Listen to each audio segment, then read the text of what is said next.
부지런히 해보시겠습니다. 예, 473페이지 그 제 17장 산업의 바퀴. 예, 산업의 바퀴. 이겁니다. 지난번까지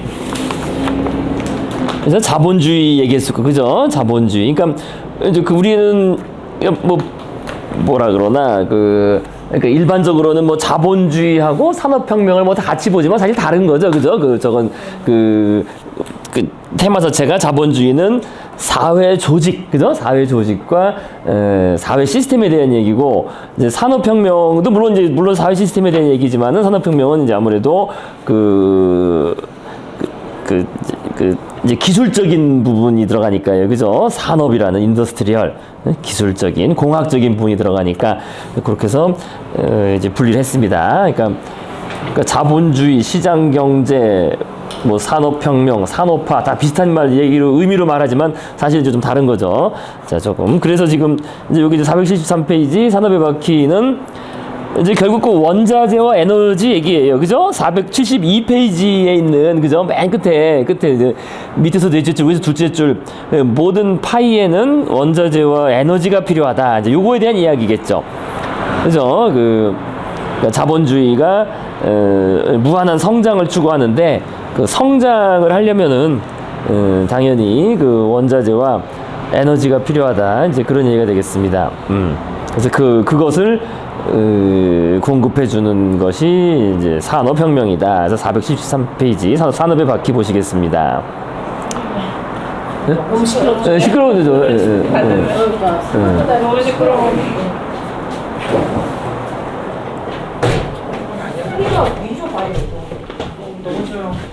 방음이 잘 돼요. 그러니까 이 정도면 방음이 엄청, 방음이 좋은 거 옛날 치고는 방음 효과가 아주. 너무 시끄러워. 생각보다 이게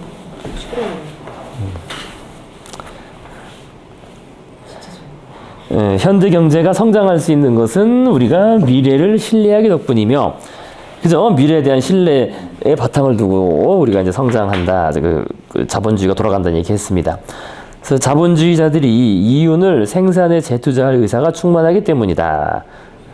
하지만 그것만으로는 충분치 않다. 경제 성장에는 에너지와 원자재가 필요한데 이는 유한하다. 그래서 만일 이것들이 고갈되는 때가 온다면 전체 시스템은 붕괴할 것이다. 하지만 과거를 증거로 삼자면 이런 것들이 유한하다는 것은 오직 이론적으로만 그렇다. 그러니까 우리의 직관과는 반대로 지난 몇 세기 동안 인류의 에너지와 원자재 사용량은 급격히 늘었지만 이용 가능한 자원과 에너지의 양도 늘어났다. 둘 중 하나가 부족해서 경제 성장이 느려질 위험이 생기면 그때마다 과학적 기술적 연구에 투자가 흘러들어갔다. 그러면 예외 없이 기존 자원을 더 효과적으로 이용하는 방법뿐 아니라 완전히 새로운 유형의 에너지와 원자재가 만들어졌다. 운송수단 산업을 생각해보자. 지난 300년간 인류는 수십억 개의 탈 것을 만들어냈다. 마차에서 손수레, 기차, 자동차, 초음속 제트기, 우주왕복선까지. 누군가는 우리가 이미 그토록 막대한 노력을 기울였으니 운송수단 생산에 쓸 수 있는 에너지원과 원자재는 고갈될 것이라고. 그래서 오늘날 우리는 그 저장고의 바닥이나 긁고 있을 것이라고 예상했었을지도 모른다. 하지만 실상은 그 반대다. 1700년 지구 전체의 운송수단 산업은 거의 전부 나무와 철에 의존한 데 비해 오늘날 이 산업은 플라스틱, 고무, 알루미늄, 티타늄 등 우리 조상들은 들어보지도 못했던 가지각색의 재료를 마음대로 사용할 수 있다. 1700년의 마차는 주로 목수와 대장장이 근력으로 만들어졌던 데 비해 오늘날 도요타와 보잉사에 있는 기계들은 석유 내연기관과 핵발전소로부터 동력을 공급받는다. 이와 비슷한 혁명은 산업의 거의 모든 분야를 휩쓸었다. 그래서 우리는 이를 산업혁명이라 부른다. 그죠? 산업혁명에 대한 이야기입니다. 산업혁명 이전 수천 년 동안에도 인류는 매우 다양한 에너지원을 활용하는 방법을 알고 있었다. 사람들은 나무를 태워서 철광석을 재련하고 집에 난방을 하고 빵을 구웠다. 범선은 풍력을 이용해 항해했으며 물레방아는 강의 흐름을 이용해 곡물을 빻았다. 하지만 이 모든 동력은 분명한 한계와 문제점을 지니고 있었다. 나무는 아무데나 있는 것이 아니었고 바람은 필요할 때 불어두지 않았으며 수력은 강가에 살 때만 유용했다. 이보다 큰 문제는 한 유형의 에너지를 다른 유형으로 바꾸는 방법을 몰랐다는 데 있었다. 이게 이제 핵심적인 얘기죠. 그죠? 그 에너지 전환이 가장 핵심적인 문제였다는 겁니다. 그래서 바람과 물의 움직임을 이용해 배를 항해하고 맷돌을 돌릴 수는 있었지만 그걸로 물을 데우거나 철광석을 녹일 수는 없었다. 반대로 나무를 태워서 생기는 열로 맷돌을 움직이게 할 수도 없었다. 그죠? 열 에너지를 운동 에너지로, 운동 에너지를 뭐 열 에너지로 이렇게 바꾸는 거, 이걸 못했다는 거예요. 그래서 475페이지. 인간에게는 그런 에너지 전환 묘기를 부릴 줄 아는 기계가 딱 하나밖에 없었다. 우리 몸이었다. 그죠? 노동력. 그죠? 그래서 인간과 동물의 몸은 대사관직에서, 대사과정에서 식품이라는 유기연료를 태워서 그러니까 유기를 이제 천천히 태우는 거죠. 우리 몸속에서. 그죠? 천천히 태워서 거기서 방출되는 에너지를 근육의 움직임으로 전환한다. 그래서 사람과 동물은 곡물과 고기를 먹고 그 속의 탄수화물과 지방을 태워서 생긴 에너지를 인력거나 전기를 끄는 데 사용한다. 이용 가능한 에너지 전환 장치라고는 사람과 동물뿐이었으므로 거의 모든 인간 활동의 핵심은 근력이었다. 인간의 근육은 수레와 집을 만들었고 황소의 근육은 밭을 갈았으며 말의 근육은 물건을 운반했다.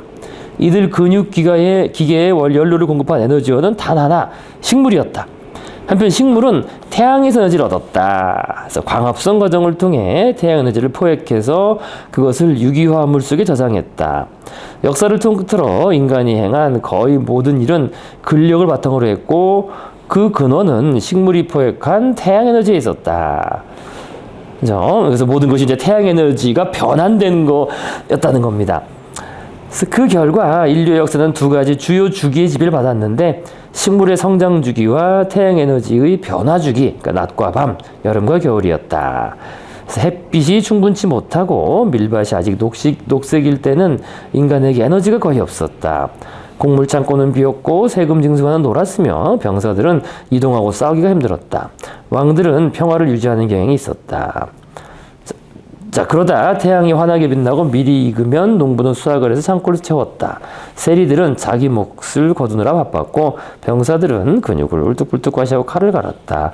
왕들은 평야를 소집하고 다음번 전투를 벌일 계획을 세웠다. 모두를 움직이는 힘은 식물에게 포획되어서 밀과 쌀과 감자에 저장된 태양 에너지였다. 그래서 인간의 힘이 제일 컸죠. 자, 그래서 이제까지는 역사적으로 그 에너지 전환 기계는 인간밖에 없다는 거예요. 그죠? 태양 에너지를 그 운동 에너지로 바꾼 거죠. 사실 운동 에너지로 바꿀 수 있는 것이라고는 그 근력밖에 없었다. 그래서 모든 것은 근원은 태양 에너지였고요. 자, 476페이지. 그래서 부엌의 비밀. 부엌의 비밀. 이렇게 수천 년이 흐르는 동안 사람들은 에너지 역사에서 가장 중요한 발명을 매일같이 직면하면서도 눈치를 채지 못했다. 그 발명은 하인이 차를 끓이기 위해 난로에 주전자를 올리거나 감자가 가득 찬 냄비를 올릴 때마다 사람들을 빤히 쳐다보았다. 물이 끓자마자 주전자나 냄비의 뚜껑은 튀어올랐다. 열이 운동으로 전환된 것이다. 그죠? 열과 운동의 전환, 열 에너지와 운동 에너지의 전환이죠. 하지만 튀어오르는 냄비 뚜껑은 성가셨다. 특히 냄비를 난로에 올려둔 사실을 잊고 있다가 물이 끓어 넘쳤을 때는 말이다. 아무도 거기에서 진정한 잠재력을 알아차리지 못했다. 9세기경에 중국에서 화약이 발명된 이후 열을 운동으로 전하는 데 있어서 부분적 돌파가 열렸다. 처음에는 화약을 이용해 발사체를 추진시킨다는 아이디어가 직관적으로 떠오르지 않았기 때문에 화약은 몇 세기 동안 화염폭탄을 만드는 데 주로 이용되었다. 하지만 결국 대포가 등장했다. 아마도 어느 화약 전문가가 막자 사발에 화약을 넣고 갈다가 그게 터져서 막자가 포탄처럼 튀어나오는 것을 발견한 다음의 일이었을 것이다. 화약이 발명되고 나서 약 600년 후에야 효과적인 대포가 발달했다. 심지어 그때도 열을 운동으로 전환한다는 아이디어는 직관적인 것이 아니었기에 열을 이용해 물건을 움직이는 차세대 기기가 발명된 것은 또다시 3세기가 흐른 다음의 일이었다. 그러니까 그때 대포는 그때 봤었죠, 그죠? 콘스탄티노플 그죠? 그 점령 때 동원된 그 대포 그때 봤었습니다. 그러니까 동로마 멸망할 때요. 그때 정도야 이제 대포가 등장을 했고 또 그거로부터 300년 지난 15세기 이후 3세기가 지난 그 와트의 증기기관 나온 게 1760년, 70년대거든요. 자, 그래서 신기술은 영국의 석탄 광산에서 태어났다. 영국의 인구가 급격하게 늘어나자 성장하는 경제에 연료를 대고 집과의 경적지를 위한 자리를 만들기 위해서 숲의 나무들이 베어져 나갔다. 영국은 땔감 부족이 심해지면서 곤경을 겪었다. 이게 좀 중요한 사건이긴 하죠. 땔감. 처음에 다 나무를 뗐죠. 나무. 그러니까 나무가 사실은 뭐 석탄 떼는 것보다 더 효율적이에요. 효율적이 훨씬 열이 이제 많이 나오고 금방 떼고 그죠? 편하죠. 나무가. 근데 나무가 없으니까 그래서 석탄을 뗀 거예요. 영국에서 이게. 그래서 영국은 땔감 부족이 심해지면서 곤경을 겪었다. 사건은 나무 대신 석탄을 뗀 데 시작됐다. 석탄을 함유한 얇은 탄층은 물에 잠긴 지역에 있는 경우가 많았고, 그죠? 퇴적층이니까요, 아무래도. 그래서 범람 때문에 광부들은 탄층이 더 깊은 곳에 접근할 수가 없었다. 그래서 해결책이 필요했다. 1700년경 영국의 광산 갱도에서 이상한 소음이 울려 퍼지기 시작했다. 산업혁명의 조짐인 그 소음은 처음에는 작았으나 해를 거듭하면서 점점 커져서 마침내 전 세계를 귀 멀리 할 듯한 소음으로 뒤덮였다. 그것은 증기기관에서 나는 소음이었다. 그래서 증기기관의 유형은 여러 가지였지만 모두가 공통된 원리로 작동했다. 석탄을 비롯한 모종 연료를 태우고 거기서 나오는 열, 그죠? 열로 물을 끓여서 증기를 발생시키는 것이었다. 그래서 증기가 팽창하면서 피스톤을 밀어내고 피스톤이 움직이면 거기 연결된 것은 무엇이든 따라 움직인다. 그래서 18세기 영국 석탄 광산에서 피스톤은 갱도 바닥에서 물을 끌어올리는 펌프와 연결되어 있었다. 초창기 증기기관은 믿기 어려울 정도로 비효율적이었다. 조금이라도 물을 뿜어 올리려면 엄청난 양의 석탄을 태워야 했다. 하지만 광산에는 석탄이 바로 옆에 잔뜩 있었기 때문에 아무도 개의치 않았다. 그 후 수십 년 동안 영국 기업가들은 증기기관의 효율성을 개선했고 이것을 갱도에서 끄집어내어 실을 잡고 천을 짜는 기계에 연결했다. 그래서 이제 와트의 증기기관이 된 거죠. 그죠? 와트. 그래서 와트가 맨 처음 꺼내서 처음으로 이제 공장을 짓습니다.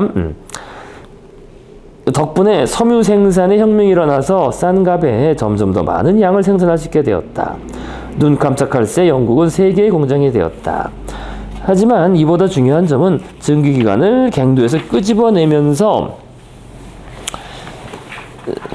중요한 심리적 장벽이 깨졌다는 사실이었다. 그러니까 직조기를 돌리기 위해서 석탄을 뗄 수 있다면 가령 운송수단처럼 다른 것들을 움직이는데도 같은 방법을 이용하지 못할 이유가 어디 있겠는가.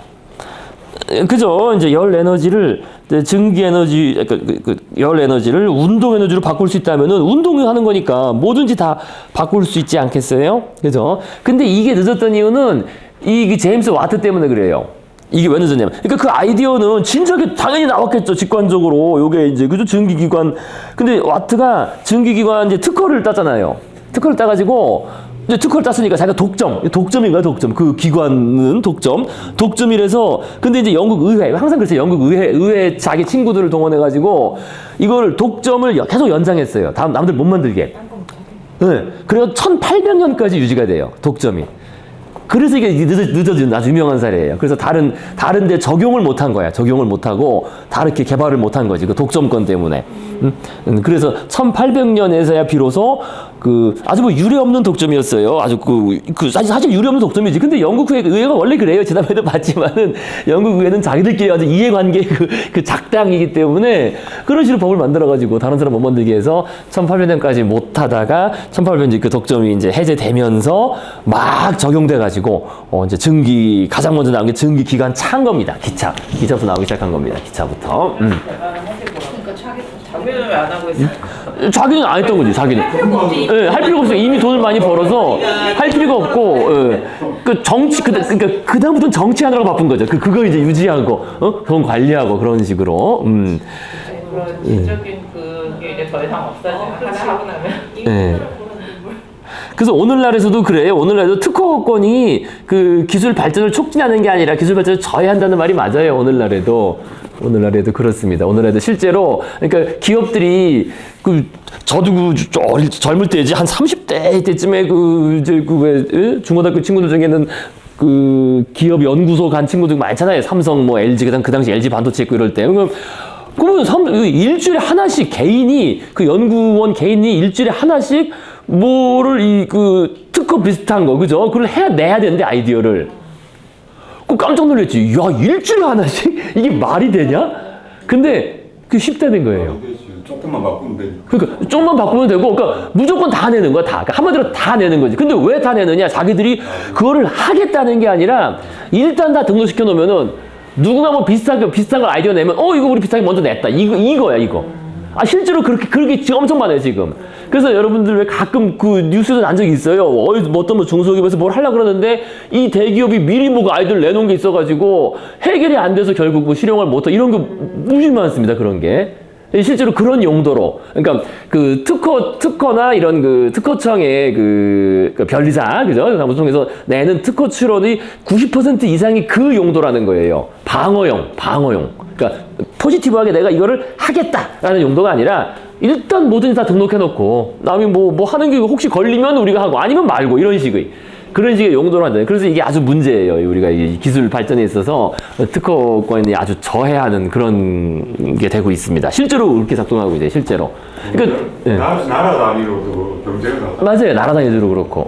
근데 이제는 정보를 되게 공유하고 막 이런 지식에 공유하는 게 좀 더 자연스러운 시대가 되고. 그렇게 해야 되고 그게 원래 그 정신인데 실제로 뭘 하려면 그거 다 안 걸리는 게 없잖아요, 사실은. 근데 그거는 이제 기술권인데 요즘 세대 이상인 애들은 비대하든 뭐 인터넷으로 다 정보를 공유하는 시대. 그러니까 공유하고 그렇게 않을까요? 해야 되는데 법적인 제약은 쉽지가 않다는 거예요. 그게 법적인 그 문제가 법적인 거나 또 이해관계가 걸렸기 때문에. 사진 하나 갖고 와서 활용하는데도 맞아요. 힘들어요. 그러니까 뭐 장난이 아니죠 사실. 그러니까 사실 문제예요. 그게 참 공유와 습득하고 하는 그건 큰 문제가 안 되는데. 그걸 통해서 어떤 이권을 취하려고 한다든지 상품화하려면은 어렵다는 거죠, 다 뭐든지. 참 그 문제가 돼요, 그게. 지금 이제 특허의 그 역설이라고 할 수 있겠습니다.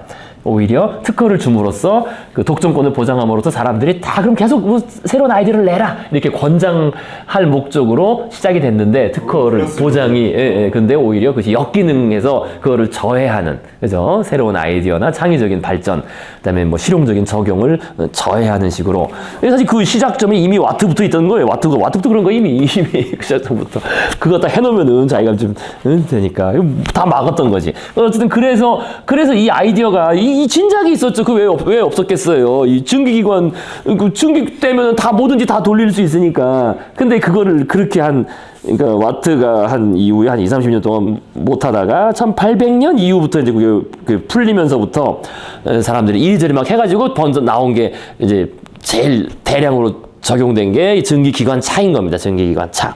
그죠? 증기기관차 발에 나오죠. 그래서 이게 이 시기가 늦은 이유가 사람들이 머리가 나빠서 늦은 게 아니라 그런 역사가 있다는 겁니다. 그래서 1825년 한 영국인 엔지니어는 석탄이 가득 찬 운반 차량의 행렬에 증기기관을 연결했다. 그래서 증기 엔진은 이 광차들을 인근에 20km 떨어진 한국까지 끌고 갔다. 이것이 역사상 첫 증기기관차였다.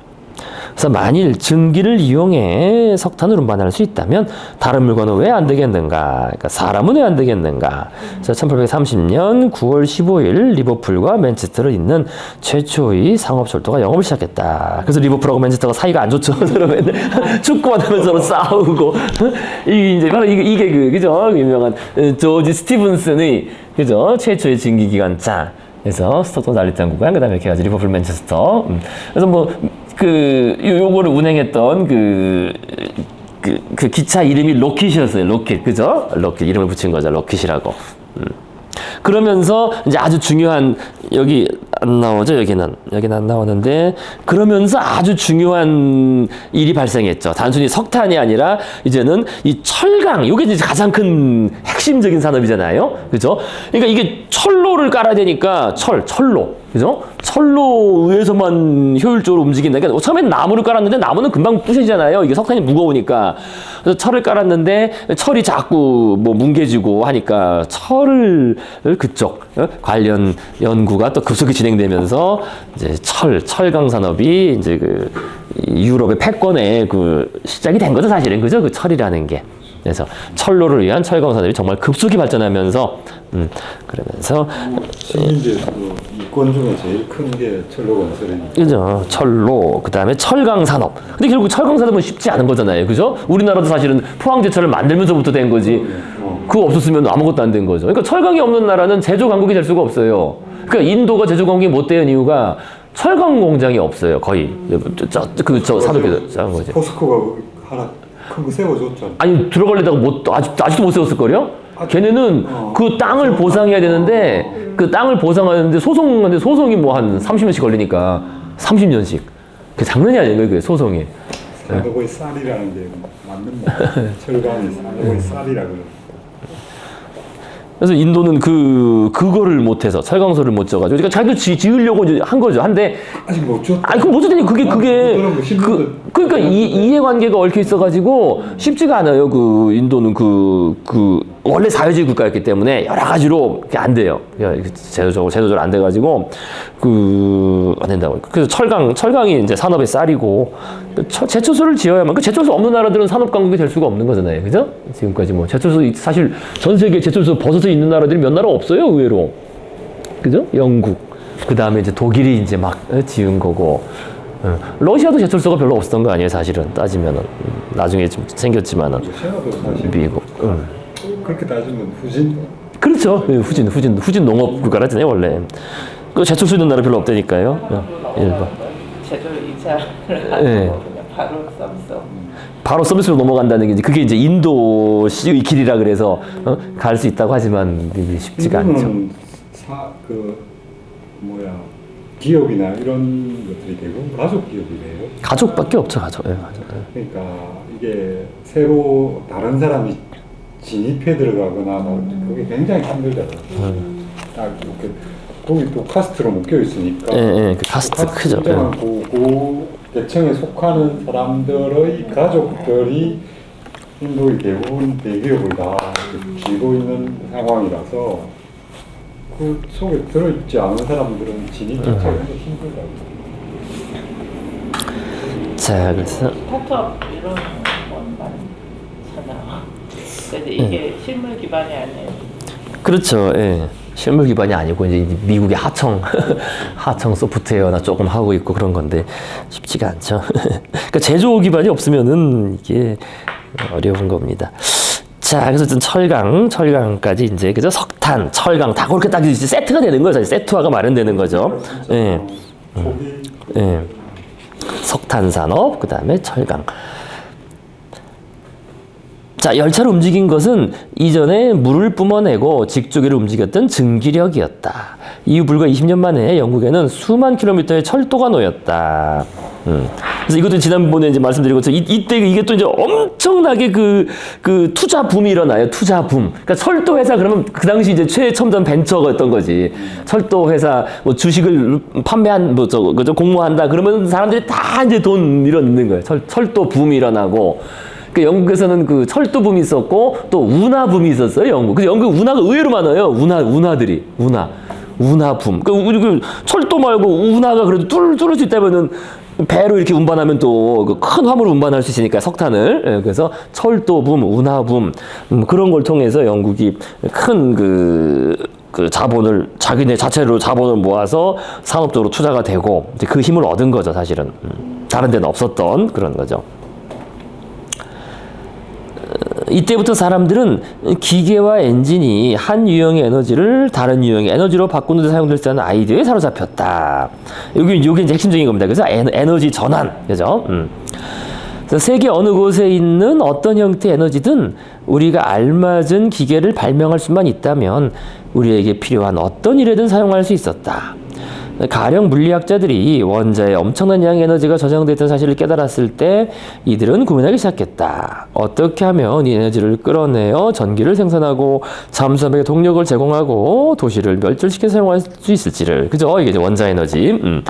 중국 연금술사들이 화약을 발견한 순간부터 터키의 대포가 콘스탄티노플의 성벽을 무너뜨린 시점 사이에 600년이 흘렀다.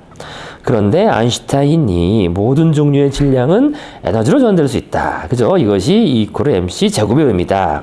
그죠? 에너지는 질량 곱하기 그 빛의 속도의 제곱. 그죠? 그러니까 에너지하고 질량은 왔다 갔다 하는 거잖아요. 이거를 밝힌 지 불과 40년 만에 원자 폭탄은 히로시마와 나가사키를 흔적도 없이 날려버렸고 핵발전소는 전 세계에 우후죽순 쏟아났다. 그죠? 그 다음에, 또 다른 중요 발명품은 내연기관이었다. 내연기관은 불과 한 세대 남짓의 인간의 운송수단의 혁명을 가져왔으며, 석유를 액체 정치 원료로 바꿔놓았다. 석유는 이미 수천 년 동안 알려져 있던 물질이었고 지붕의 방수 처리를 하거나 회전축이 매끄럽게 돌아가게 하는 데 쓰였다. 하지만 한 세기 전만 하더라도 그 이상의 효용이 있을 것이라고는 아무도 생각하지 못했다. 석유를 위해 피를 흘린다는 생각은 우스꽝스럽게 들렸을 것이다.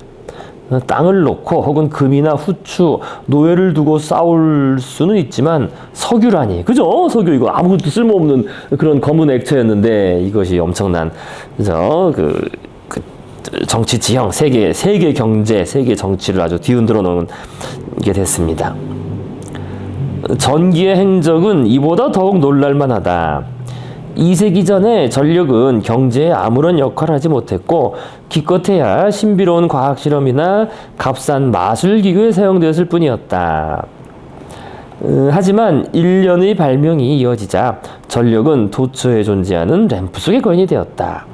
우리가 손가락만 까딱하면 전기는 책을 인쇄하고 옷을 꿰매고 채소를 신선하게 보관하고 아이스크림을 얼리고 저녁 식사를 요리하고 범죄자를 처형하며 이게 전기 고문 전기 사형 장치 말하는 거죠.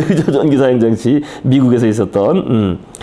그래서 우리의 생각을 기록하고 웃음을 녹음하고 밤에 불을 밝히고 수많은 TV쇼를 통해 우리를 즐겁게 한다. 전력이 어떻게 이런 일을 다 해내는지 아는 사람은 거의 없지만 전기가 없는 삶을 상상할 수 있는 사람은 더더욱 없다. 전기. 그죠? 그래서 지금 이제 증기기관, 그죠? 증기기관에서 열 에너지가 이제 운동 에너지로 바뀔 수 있다. 그리고 뭐 핵발전소도 원리는 똑같은 거죠. 그죠? 그 물 끓여가지고 터빈 돌리는 거니까요. 원리는 똑같이 열 에너지를 그 운동 에너지로 바꾸고 이제 그 운동 에너지를 전기로 바꾸는 거죠. 그죠? 근데 거기도 사실 뭡니까? 아주 중요한 전환점이 있는 거예요.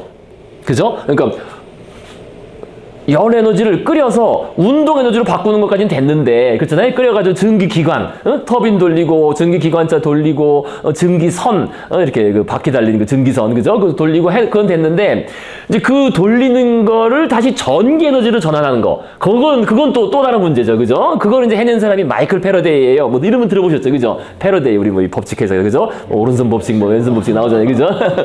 이거. 이 전기 시대를 열어준 마이클 패러데이. 이 사람은 평민 출신이에요. 신사 출신이 아니라 평민 출신으로서 아주 밑바닥에서부터 올라간. 이제 그래서 이제 또 한계가 있어. 밑바닥에서부터 올라갔기 때문에 실험적인 건 잘하는데 수학적인 머리가 없었어요. 수학적으로 이론적인 걸 못했어. 예. 연날린 사람은 누구? 갑자기. 열린 사람은 벤저민 프랭클린. 벤저민 프랭클린 요거보다 이제 앞에. 그죠? 벤저민 프랭클린이야 군 최고의 지식인이었죠. 그죠? 미국 독립선언문 작업한, 어쨌든 이 사람은 마이클 패러데이는, 그래서 이 전자기력에 의한 회전. 그러니까 운동 에너지잖아요. 회전인데, 회전시키는데 이게 전자기력으로 바뀐다. 그러니까 이 사람이 이제 과학적으로 요 두 개를 통합한 거예요. 그러니까 자기하고 전기라는 게, 자기는 왜 자석 아니에요? 자석은 서로 끌어당기고 밀치고. 그러니까 옛날 사람들 생각에. 그 다음에 전기도 이제 나름 찌릿한 거. 근데 이게 같다고 생각을 못 했겠죠, 옛날에는. 그죠? 자기는 자기고 자석이 끌어당기는 힘이고 전기는 전기 찌찌직하고 줄을 옛날에 정전기 가지고 많이 했습니다. 전기를 뭐 따로 만들 수가 없어가지고요. 그 막 문질러가지고 그래서 아까 나온 과학 실험에 요 패러데이 바로 전 시대에는 막 커다란 유리봉을 막 문질러가지고 거기에 이제 그 광대 같은 하인을 이렇게 해가지고 막 띄우고 막 공중에 막 띄우고 이렇게 그런 가지고 그런 식의 그 공연도 하고 뭐 돈도 받고 서커스 비슷하게 그래서 아까 그 얘기 나온 거예요. 마술소에 이용됐다는 게 그 전기 이런 게. 그래서 뭐 다른 식으로 활용을 못했는데 근데 이 사람이 요걸 발견한 게 요걸 통합한 거죠. 자기와 전기가 결국 같은 현상이다. 그죠? 자석으로 끄는 거랑 우리 전기 현상이 같은 거다라는 것을 이제 패러데이가 발견을 했고, 이제 그것을 수학화한 게 이제 맥스웰 방정식이라는 거예요. 그러니까 어쨌든 패러데이는 그 수학적인 머리가 없어서 그걸 못했어요. 근데 어쨌든 이게 중요한 발견이죠. 그죠? 자기는 전기로 변한다. 자석이 이게 끌어당기는 힘이 전기로 바뀔 수 있다.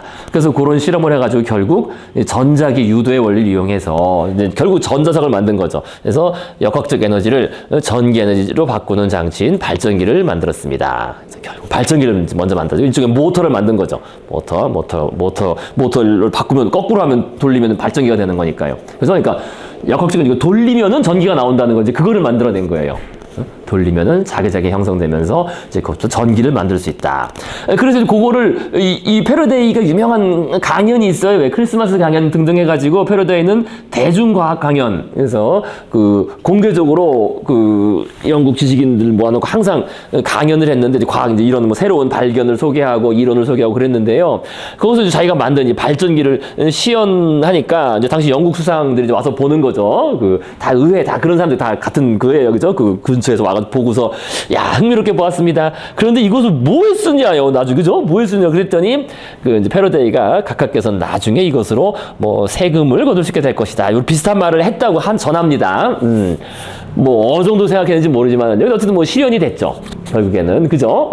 그래서 이것도 아주 중요한 여긴 따로 이렇게 언급은 안 되어 있지만 그 운동 에너지를 전기 에너지로 그죠? 바꿔서 사실 우리가 쓰는 거 아니겠어요? 그죠? 그러니까 이거 결국 열 에너지. 그러니까 원자력 발전소에서 물을 끓여가지고 터빈을 돌려서 전기를 얻어가지고 그 전기를 우리가 다시 이렇게 받아가지고 뭐 운동 에너지로 쓰고 뭐 열 에너지로 다시 그죠? 이렇게 뭐 그죠? 끓이고 뭐 이런 거 하는 거 아니겠습니까? 그래서 이 전기가 참 놀랍긴 해요. 전기의 행적은 이보다 더욱 놀랄만하다. 그래서 맨 끝에 전기가 없는 삶을 상상할 수 없는 사람은 더더욱 없다.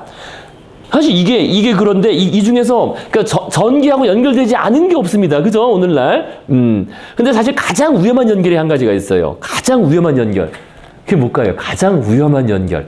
전기와 뭐가 연결되는 바람에 이게 아주 저는 아주 위험한 취약한 연결이라고 보면서 아주 여러 가지로 신경 쓰이는데 그렇죠? 여러분 아파트 살다가 전기 나가면 어떻게 돼요? 제일 골치 아픈 게 뭐예요? 네? 중환자실. 아파트 그냥 우리 일상생활에서 그런 뭐 특수한 상황 말고 병원 같은 예? 엘리베이터 생각하시는데 엘리베이터보다 더 황당한 게 있죠. 아파트 살다가 전기가 끊어지면 제일 황당한 일. 제일 황당한 일. 목숨과 직결되는 일이에요. 목숨과 직결되는 일. 물이 안 나오잖아요. 물이 제일 중요해. 물. 이게 나오는 거 아니야? 그거지 저장되는 게 나오는 것 뿐인 거지. 전기가 없으면 기본적으로 물이 계속 나오지 않는 거죠. 원래 그죠. 다 펌프로 퍼올려서 돌리는 거니까 뭐든지 펌프로 돌리는 거니까. 탱크에 있으니까 일단 나오는 건데 전기가 꺼지면 물 더 안 나오잖아요. 그러니까 다 쓰기 전에 전기가 다시 들어오니까. 다 쓰면 전기가 다시 들어오니까. 그렇죠. 그러니까 우리가 중간 생활 안 하는 것 같은 왠지 믿지. 그러니까 너무나 자연스러워요. 그러니까 이게 제일 취약한 연결이에요. 이건 시골도 그래요. 시골도 전기가 없으면 물을 구할 수가 없어. 다 물 펌프로 올리니까 전기 돌려서. 그죠? 그러니까 전기와 물의 연결이 제가 보기엔 가장 취약한 연결이에요. 우리가 잘 모르지만. 그죠? 전기가 끊어지면 생존에 가장 필수적인 물을 구하기가 어려워진다. 모든 시스템이 그렇게 만들어져 버렸어요, 지금. 그죠? 네. 그러니까 전기 없이 물을 구할 수 있나? 그런 것도 마련해 놔야 필요가 있는데 우리가 이제 밥도 못 해먹잖아요. 그렇잖아. 그렇지 아무것도 못 하는데 어쨌든 일단 핵심은 물인데 그냥 맹물이라 물도 못 구한다는 거 전기가 없으면은 그게 문제라는 거죠. 그게 가장 취약한 연기래. 여기 지금 다양한 얘기를 써놨는데 사실 그게 더 딱 들어가면 더 정확한, 그죠? 모든 게 다 스탑되고 핸드폰도 그렇고 배터리 그것도 안 되니까. 그죠? 예, 예. 전기가 없으면 다 스톱되는 거예요. 전기가 엄청 우리 생명줄이니까 사실 전기가 없으면. 전기 없어지고 한 반년만 지나면 사람들은 다 적응할 거예요. 촛불 같은 거 월세시 되는 거 한 6개월 반년 굉장히 힘들어할 것 같은데. 그러니까 그러니까 그게 제일 힘든 게 그다음부터 물 구하는 거라니까요. 그렇잖아요. 그렇죠. 물 구하는 거 어디서 구할 거예요? 땅 파가지고 길어 올려야 되는데 그때부터 전기의 힘에 의하지 않고 지하수를 길어 올려야 되는데. 산에 가서 나무 해가지고 강물 퍼가지고 정주시켜 먹고. 누군가 그 방법을 찾겠지. 나는 못하지만. 한 6개월 정도 지나고 아니면 한 1, 2년 정도 지났을 때 한 10%는 죽을 거고 적응 못 해가지고. 어쨌든 그래서 전기가 정말 참 그래서 그게 참 그러니까 위험사회 이런 말씀 들어보셨잖아요. 그게 전기가 그 핵심에 있어서 그렇기도 해요. 전기라는 게 라인을 타고 오는 건데 이게 끊어져 버리면은 뭐 한쪽 네트워크는 다 그냥 뭐 먹통이 돼 버리는 거니까. 비상용 발전기는 원료가 뭐예요? 근데 석유죠, 석유예요, 석유 경유다 넣어놓고서. 그 아파트마다 있잖아요, 그죠? 그 비상 발전기 있긴 있죠. 석유. 네. 그죠? 뭐 잠깐 떼는 거예요, 그거. 자전거. 배터리 아니 보조 배터리로 놓는 거 아니구나. 저 석유구나. 네, 석유예요, 석유로 돌려요, 산업 석유로. 발전기는 엘리베이터만 돌리죠. 엘리베이터 아니면 그 이상 등 하나. 등 몇 개 정도만 간단히, 그죠? 아파트, 뭐 잠깐 하는 거니까 그렇게 했죠. 종말론자 벙커 지을 때는 태양광 원자력 패널. 갖다 그죠? 원자력 정도 갖다 놔야지, 그 뭐 몇십 년 가는, 몇백 년 가는 거죠. 방사능 어떻게 할 거야? 처리하는 거좀 그러니까 전기 없는 삶을 생각하기가 정말 어려운 거예요. 네, 정말 어려워요, 전기. 전기가 빨리 지금 해, 우리나라는 그거를 또 해. 거기다가 그거 알죠? 일본은 지금도 전신주가 다 있거든요. 네, 일본은 있죠. 정말 없잖아. 네, 다 밑으로 묻어버렸어요. 다 지하로 네. 지하로 대단한 것 같아요. 네, 대단한 나라예요. 그런 거 보면은. 네. 때 진짜 위험했잖아. 무서워. 그리고 보면은 뭐 그런 되게 큰 그런 거 있잖아요. 그 뭐라 그러지? 전신주 말고 큰 변전소 같은 그런 거요? 무슨 전기 엄청 큰 거. 옛날에는 탑 같은. 송전탑. 송전탑, 네, 송전탑. 옛날에 네. 그 근처 가가지고 막 그러면은 막 그 전자파 때문에 막 네, 근처 사는 네. 사람들 막암 많고 막 실제로 네. 일본은 다 그게 있어요. 네, 일본은 다 어느 그렇죠. 집은 우리 아들 집을 보러 갔는데 그게 딱 옆에 근처에 있는 거예요. 네. 여기는 안 되겠다. 그러니까 그걸 알 수 없는 거야. 영향 우리 전자파 송전탑이 엄청 그냥 크게 있어. 그러니까 이런 전자파는 별 영향은 그러니까 없다고 봐야 되는데 송전탑은 사실 분명히 영향이 있어 이게 자기장이 미치거든요. 그게 세기 때문에 워낙 세기 때문에 우리 몸도 자기에 반응하거든요. 세포들이. 그래서 지금 네. 애기들 있는 집은 전기차 안 탄대. 맞아요. 전기차는 세기 때문에 요 정도하고는 차원이 달라요. 요 정도는 뭐 사실 별 영향이 없는데 네? 전기차는 장난이 우리야 아니에요. 뭐 네. 우리야 뭐 상관없어. 지금 전기차 좀 그럴 수도 있겠네요, 진짜. 전기차 그거를 보완하는 걸 해야 되겠다. 젊은 애들도 안 해야 될 것 같다. 가임기에 있는 그치, 애들은 네. 전기차만. 그 하이브리드 지금 뭐 얘기 많이 하고 그러니까 하이브리드는 뭐 어느 정도 괜찮은데 그냥 전기차만 완전, 있는 걔네들은 아직 그 지침이 없대. 어느 정도 양이 나오고 어느 정도까지. 그거 다 테스트하지 않았을까요? 그걸 실험한 게 얼만큼이 나오는지는 아는데 아유 그것이 그런 게 그러니까 법제가 기준이 없어서 그다음에 장기적인 효과를 알 수가 없기 때문에 또 사람 따라 물론 다르고. 나와도 안 했을 수도 있고. 또 사람. 거기서부터 이제 정치의 영역이지. 하이브리드도 네. 지금 문제라는 거예요. 하이브리드. 맞아요, 하이브리드 문제고. 그것도 얼마나 배터리가. 할지, 어떻게 폐기를 할지. 아, 그거는 진짜 폐기가 진짜 폐기가 참 문제예요. 폐기 문제가. 그때도 말씀드렸지만 핵 폐기보다 더 심한 문제예요. 그게 지금. 예, 배터리 폐기 문제가. 점점 늘어나 보네. 예. 근데 얼마나 많아.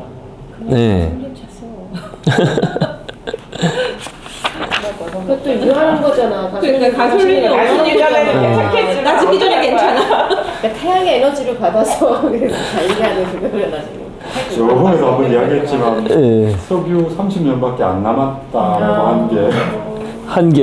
우리 30년 전인데 30년 전에 지금 뭐 셰일 혁명해서 그죠? 셰일 가스가 나오면서 1999년 전에서 사실상 뭐 실상 무한하다고 이야기를 하더라고요. 그렇죠. 어떻게 보면 그렇긴 해요. 예. 그리고 그거 떨어질 때쯤 되면 충분히 이제 대체 에너지가 나올 거니까. 그리고 인구가 더 이상 늘어나지 않으면은 그죠? 어느 정도 그때 말씀드린 한 100억 정도에서 100억, 110억 정도에서 정체해 버리면은 그 내에서 돌아가는 데는 큰 문제가 없을 정도의 지구 자원이 그 정도는 되지 않겠냐 말을 하고 있긴 하죠. 왜 우리 어렸을 때 그냥 한국 물 부족 국가라고 네. 아니래요. 네. 그것도 기준들이 좀 맞아요. 네. 그게 있어서. 그래도 어쨌든 우리나라는 그래도 복받은 거죠. 물에 대해서는 그렇게 걱정 안 하니까 이 정도면. 예. 근데 어쨌든 문제는 전기하고 얽혀 있어가지고 요게 자 전기 어쨌든 그 전기가 없으면 정말 우리가 살 수가 없어. 뭐 하나를 할 수가 없어요. 뭐 아무것도 그냥 지금 삶이 완전히 바뀐다는 거. 그거 하나 일단 기억을 하셔야 되겠습니다. 전기가 없는 삶을. 사람들이 새로 할 줄 아는 게 굉장히 많아졌는데 또 어떻게 되돌아보면 옛날에는 다 할 줄 알았는데 못하는 게 그만큼 또 많아졌어요. 그죠. 예. 전기 없이 할 수 있는 게 없다고요 이제는. 애들 보고 전기 없이 살아봐라 그러면은 뭐. 그 원리에 대해서 모르는 게 훨씬 많잖아요. 그렇죠. 사용 방법만 알죠. 예, 맞아요. 옛날엔 자동차 수리도 다 자기가 직접 했는데 이제는 뭐 전자화 된 다음부터는 어떻게 뭐 건드릴 수가 없는 거죠. 그래서 뭐든지. 자, 뭐 그다음 계속 가시겠습니다. 에너지의 바다. 그래서 에너지의 바다. 이제 에너지의 바다. 맞습니다. 에너지의 바다. 이게 이제 그 얘기예요. 이게 그 에너지 자체를 걱정할 필요는 없다. 그래서 산업혁명의 핵심은 에너지 전환의 혁명이 전환이란 말이 제일 포인트입니다. 그죠? 에너지 전환의 혁명이었다.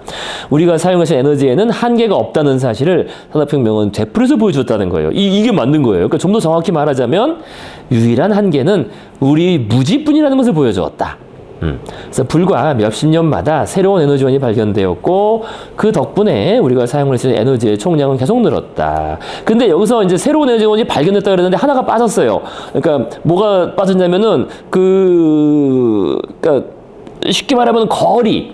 그 에너지원에 접근하기 위한 거리는 점점 늘어났다는 거예요. 여기 일반적으로 얘기했을 때. 그러니까 예전에는 집 앞에 있는 앞산에 있는 나무였는데 그 다음에는 그 산 뚫고 산에 있는 광산, 그죠? 석탄이었고, 그 다음에 좀 더 멀리 있는 바닷가 이런 쪽에 있는 그 석유로 간 거고, 이제 그 다음에는 우라늄 광산까지 찾아가야 되고, 그 다음에 요즘에는 리튬 광 뭐 이런 거 가는 거죠, 이렇게 점점 멀리. 그러니까 자기가 여러 가지 의미죠. 그 멀다는 게 거리를 의미하기도 하고, 그걸 구하러 가는 비용을 말하기도 하는 거죠. 그래서 계속 늘어났지만, 그죠? 에너지원이 발견됐지만, 점점 먼 곳으로 해서 얻어오게 되겠다는 겁니다. 또 결론은 간단해요. 결론은 가장 효율적인 에너지는 가장 가까이 있는 에너지란 말이 맞아요. 그 나무를 떼는 게 제일 맞다는 거예요, 사실은. 또 한편으로는. 그게 그러니까 제일 효율적이라는 거죠. 수소를 잘 이용할 수 있으면 이런 게 지금 뭐 수소 보관하는 비용이 네, 여기 저 써놨. 그래서요. 그 덕분에 우리가 사용하는 에너지의 총량은 계속 늘었다. 그죠? 그런데도 에너지 고갈을 두려워하는 사람이 이렇게 많은 이유는 무엇일까? 사용 가능한 화석 연료가 고갈되면 재앙이 닥칠 것이라고 경고하는 이유는 무엇일까? 분명 세상에는 에너지 결핍이 존재하지 않는다. 부족한 것은 에너지를 찾아내 그것을 우리의 필요로 맞게 전환하는 데 필요한 지식이라는 거죠. 그죠? 그러니까 에너지는 뭐 무한하고 사실상 무한하고 부족한 거는 우리의 그 지식, 그죠? 에너지 전환과 관련된 지식이 부족할 뿐이다라는 겁니다. 아주 뭐 핵심은 딱 짚었어요. 태양에서 오는 에너지 포진만 할 수 있는 능력만. 그죠? 여기 지금 그 얘기가 이제 바로 나와요. 거기 바로 나옵니다. 그 얘기가. 그래서 지구의 화석 연료 전체 저장된 에너지의 총량은 태양이 매일 공짜로 보내주는 에너지에 비하면 무시할 만한 정도다. 그래요. 그죠? 태양 에너지 중 지구에 도달하는 것은 극히 일부에 지나지 않는데도 그 양은 매년 376만 6,800 엑사줄이 된다. 뭐 엑사줄이라면 이게 뭐 우리가 상상이 안 갈 정도 엑사라는 단위가, 그죠? 그래서 1줄은 미터법의 에너지 단위 하나다. 당신이 작은 사과를 수직으로 1m 들어올 때 사용되는 정도의 양이다. 엑사줄은 1줄에 10억의 10억 배. 뭐 상상이 안 가는 양입니다. 엄청난 양이라는 겁니다. 그래서 세상의 모든 식물이 광합성을 통해 받아들이는 양은 약 3,000 엑사줄에 되지 않는다. 그래서 저 태양 에너지가 보내주는 거에 비하면 아무것도 아닌 거예요, 사실은. 그래서 인간이 모든 활동과 산업에서 매년 소비하는 양은 500엑사줄가량. 그래서 현재 이렇게 많이 쓰는데도 이 양이 얼마 안 돼요, 사실은. 이렇게 비교하면은요. 그래서 지구가 태양으로부터 90분간 받는 양에 불과하다. 그래서 태양 에너지만 이야기해도 이런데 우리 주위에는 이 밖에도 핵 에너지, 중력 에너지 등 수많은 에너지원이 있다. 후자의 가장 뚜렷한 예, 그러니까 중력 에너지죠. 중력 에너지 뚜렷한 예는 달의 인력에 의해서 바다에서 일어나는 밀물과 썰물의 힘이다. 그죠? 이런 거죠. 조력 발전에 이용되는. 그래서 에너지는 넘친다는 거예요. 문제는 그걸 전환하는 데 필요한 그 지식이 부족하다는 거죠. 481페이지. 산업혁명 이전에 인류 에너지 시장은 거의 전적으로 식물에 의존했다. 그래서 사람은 연간 3,000엑사줄을 저장하는 녹색 에너지 저장소 옆에 살았으면, 그러니까 식물 옆에 살았다는 겁니다. 그래서 여기서 최대한 많은 에너지를 끄집어내려고 노력했다. 하지만 식물에서 추출할 수 있는 에너지의 양에는 분명한 한계가 존재했다. 산업혁명 기간에 우리가 사실 엑사줄의 수십억 배 에너지를 품은 거대한 에너지 바다 곁에 살고 있다는 사실을 실감하게 되었다. 그러니까 우리가 해야 할 일이라고는 오로지 더 나은 펌프를 발명하는 것뿐이었다. 그러니까 전환하는, 그죠? 그 전환 방법을 발명하는 것뿐이었다는 겁니다. 뭐 그래서요, 뭐 좀 전에도 말씀하셨지만, 그죠? 그 태양 에너지를 조금만 그 변환만 잘할 수 있다면 우리는 에너지 그 위기에서 해방되는데, 이제 그게 쉽지가 않은 거죠, 그죠? 여기 쓴 것처럼, 여기 바로 다음에 나오는구나. 프리츠 하버 얘기는. 자, 그래서 계속 읽으시면은요, 에너지를 끌어내 효율적으로 전환하는 방법을 알아내는 과정에서 경제 성장을 가로막고 있던 또 다른 문제가 해결되었다. 이번에 이제 원자재, 그죠? 원자재 부족이었다. 인류는 대량의 에너지를 값싸게 생산하려 노력하는 와중에 과거에는 접근할 수 없었던 원자재 광상, 뭐 예컨대 시베리아 황무지, 철광석 채굴 같은 거, 이런 거를 개발할 수 있었고, 혹은 점점 더 먼 곳에서, 그죠? 이제 말씀드린 것처럼, 그죠? 원자재를 실어올 수 있었다. 예컨대 호수산 양모를 영국의 직족에 공급했다. 더불어 여러 과학적 혁신이 일어나 인류는 플라스틱 같은 완전히 새로운 원자재를 발명할 수 있었다. 과거에는 전혀 알지 못했던 규소나 알루미늄 같은 천연 자원도 발견할 수 있었다. 그래서 화학자들이 알루미늄을 발견한 것은 1820년대였지만 광석에서 이것을 분리해내기는 극도로 힘들었고 비용이 많이 들었다. 그래서 수십 년간 알루미늄은 금보다 더 비쌌습니다. 처음 나왔을 때요. 그래서 1860년대 프랑스의 나폴레옹 3세 황제는 가장 신분이 높은 손님들 앞에는 알루미늄 식기를 내놓으라고 지시했다. 그래서 그보다 신분이 떨어지는 사람들 앞에는 금으로 된 나이프와 포크가 놓였다. 알루미늄, 그죠?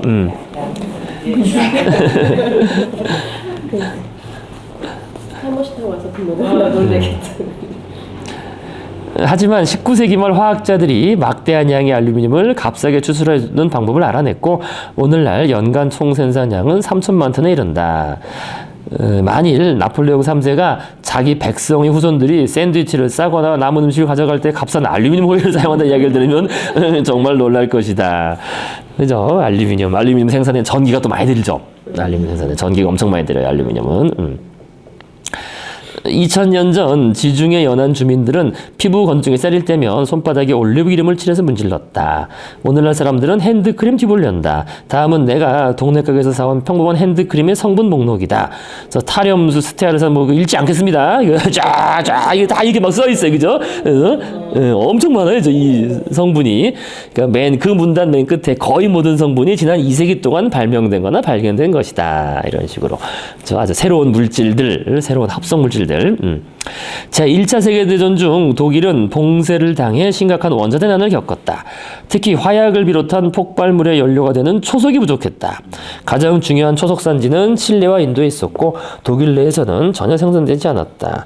사실 초석은 암모니아로 대체할 수 있지만 생산 단가가 비싸기는 마찬가지였다. 독일에게는 다양스럽게도 독일 시민이었던 유대인 화학자 프리츠 하버, 아주 유명한 사람입니다. 앞에 있죠, 그죠? 프리츠 하버가 1908년 말 1908년에 그러니까 말 그대로 공기에서, 그죠? 말 그대로 정말 공기에서, 이 대단한 거죠, 어떻게 보면, 그죠? 공기에서, 이 공기는 엄청 많으니까 이거에서 공기에서 암모니아를 생산하는 공정을 발견했다. 그래서 전쟁이 발발했을 때 독일은 하버의 발견을 이용해 화약을 산업적으로 생산하기 시작했다. 이때 원자재는 공기였다. 그죠? 하버의 발견이 없었더라면 독일은 1918년 11월 이전에 그 1차 세계대전에 금방 항복했을 것이라고 일부 학자들은 주장한다. 하버는 이 발견으로 1918년 노벨상을 수상했다. 화학상이었지 평화상은 아니었다. 그래서 하버는 전쟁터에서 독가스를 사용하는 분야의 특제이기도 하다. 근데 이게 노벨상을 받은 게 단순히 이게 그 평화상하고도 연결은 돼요. 왜냐면 이게 그 인공 질소 비료 때문에 그런 거예요.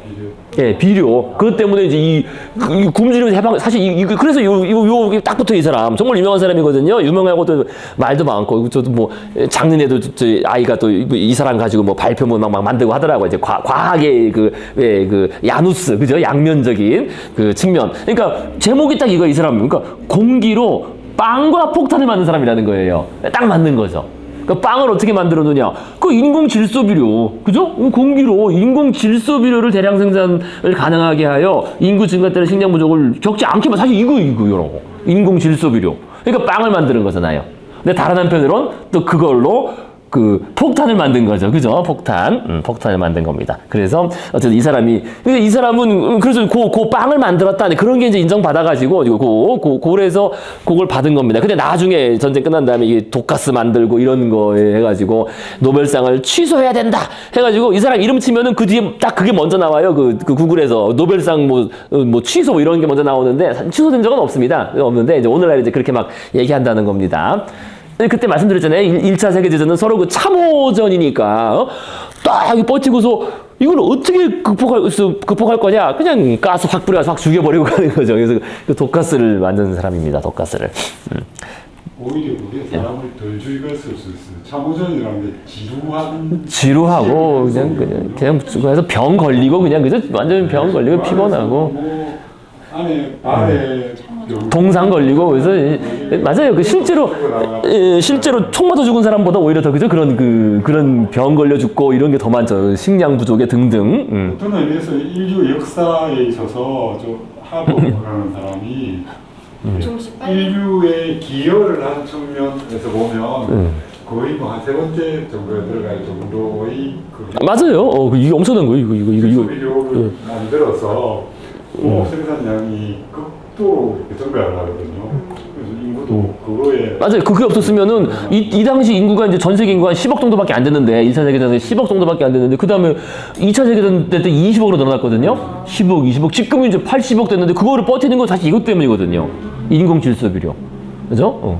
공기를 통해서 우리 인공 질소를 그죠? 그 비료를 만들 수 있는 거니까 사실 이겁니다. 그래서 지금 정말 말 그대로 그런 면에서는 인류 움직인 그 세 번째 사람 3명에 들어간다고도 말이 되죠. 자, 그다음에 아까 말씀하신 결국 요 문제죠. 요거 뭐 간단히 다들 뭐 아시겠지만은요, 언급하자면 그거예요. 그러니까 그 전기 에너지의 문제는 그 전기가 사실 자연계의 전기 에너지는 대단히 많아요. 뭐 벼락 맨날 떨어지니까. 그죠? 맨날 어디 벼락 그 하나가 엄청나잖아요, 그 에너지가. 그러니까 어쨌든 전기 에너지 핵심 문제는 전기를 만드는 문제는 오히려 둘째 문제고 전기를 저장하는 문제가 사실 제일 이게 안 돼서 문제예요. 전기 저장이. 그러니까 계속 수력 발전소 돌리고 할 수 있잖아요. 근데 그 문제는 전기가 있을 때 그걸 안 쓰는 걸 모아 놓을 수만 있다면은, 흘러나가는 전기를 모아 놓을 수만 있다면은 사실 문제 해결돼요. 지금도. 그죠? 지금도 전혀 문제가 없는데 문제는 전기를 모아 놓을 수가 없는 바로 이 문제입니다. 전기 저장 문제. 그러니까 이제 그 2차 전지가 뜬 게 딴 게 아니에요. 전기를 저장하는 기술이기 때문에. 그죠? 이전보다는 그래도 효율적으로 저장하는 거지만 그럼에도 불구하고 엄청 그 효율이 떨어지죠, 사실은. 그죠? 우리 뭐 충전하려면 몇 시간 꽂아놔야 고 좀 잠깐 돌아가는 거 아니에요? 그러니까 그만큼 전기를 저장하는 게 너무나 어렵다는 거예요.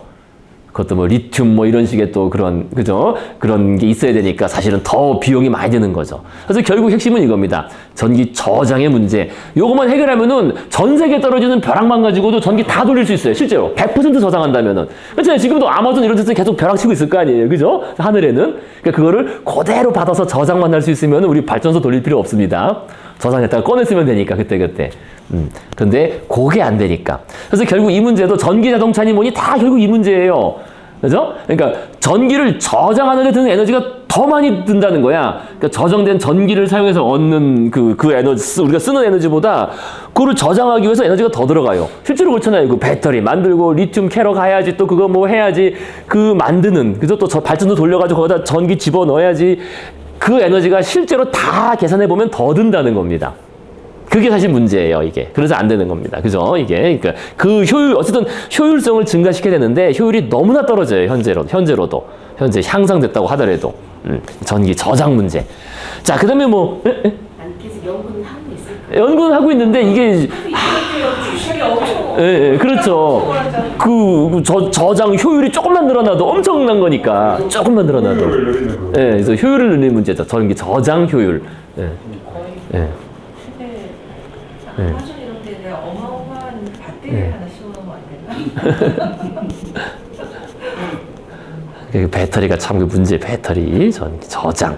자, 그래서 어쨌든 전기는 저장하기가 어려운 에너지라는 게 제일 단점입니다. 그게 문제고. 그다음에 수소는 뭐 아까 말씀한 것처럼 자연계 수소에 한번 널렸잖아요. 물이나 이런 거. 근데 어쨌든 이것도 핵심 문제는 이제 수소를 얻는 문제죠. 그죠? 수소를 어떻게 얻을 것이냐.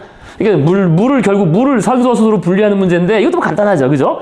그러니까 물을 분해하는 데 드는 에너지가, 그죠? 분해된 수소를 사용해서 얻는 에너지보다 더 크다는 테니까. 그러니까 이게 이제 항상 문제가 되는 거예요. 수소를. 어떻게 보면 저 두 개나 기술의 문제죠. 그러니까 조만간 해결될 거 같아요. 많이 해결했죠. 근데 물리 법칙상 이거를, 그러니까 물리 법칙상 이거를 뒤집을 수는 없어요. 예, 물리법칙은 뒤집을 수는 없는데 효율성은 증가시킬 수 있는 거지. 아니 뭐 지금도 마찬가지예요. 우리 뭐 내연기관, 석유 이런 것도 다 그 떼는 게 뭐 어쩔 수 없이 그 비용이 더 드는 건데 대신 이제 효율이 증가한 거죠. 그동안. 근데 결국 효율성의 문제이긴 합니다.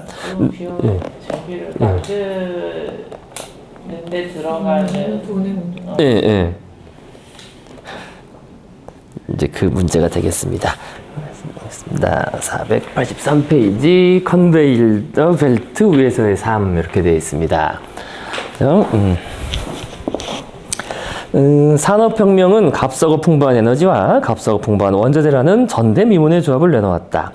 그 결과 생산성이 폭발적으로 증가했다. 그 성장은 농업에서 가장 크게 느껴졌다. 우리는 산업혁명이라고 하면 보통 도시의 연기나는 굴뚝을 생각하거나 지구의 내장 속에서 땀에 절은 채 착취당하는 석탄 광부들의 처지를 생각하기 마련이다.